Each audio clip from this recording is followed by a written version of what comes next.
Bangla serial মানে ৮ থেকে ৮০ সকলের ভীষণ পছন্দের। বিশেষ করে সিরিয়ালের অভিনেত্রীরা দর্শকদের যেন ঘরের মেয়ে হয়ে যান। বাংলা সিরিয়ালের বেশ কিছু অভিনেত্রী একাধিক সিরিয়ালে অভিনয় করেছেন, কিন্তু এখন আর তাদের দেখা যাচ্ছে না কোনো সিরিয়ালে, অথচ দর্শকরা তাদের অপেক্ষায় অধীর হয়ে বসে আছেন।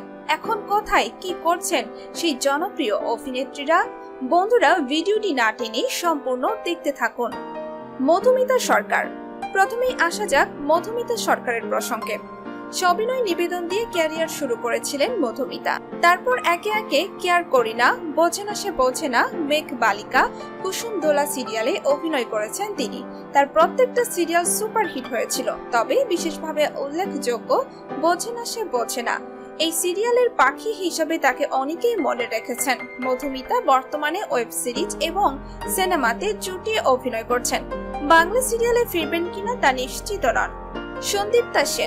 সন্দীপ্তা সেন দুর্গা ধারাবাহিক দিয়ে শুরু করেছিলেন তার অভিনয়। প্রথম সিরিয়ালের পর তার জনপ্রিয়তা ছিল তুঙ্গে, তারপর আসে টাপুর টুপুর, এরপর একে একে তুমি আসবে বলে, প্রতিদান, আই খুকু আই ইত্যাদি সিরিয়ালে তিনি অভিনয় করেন।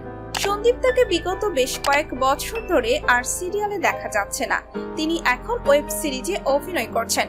দর্শক বন্ধুরা, ভিডিওটি আপনার কাছে কেমন লেগেছে তা অবশ্যই কমেন্ট করে জানাবেন। ভিডিওটি ভালো লাগলে শেয়ার করে দিবেন। ধন্যবাদ।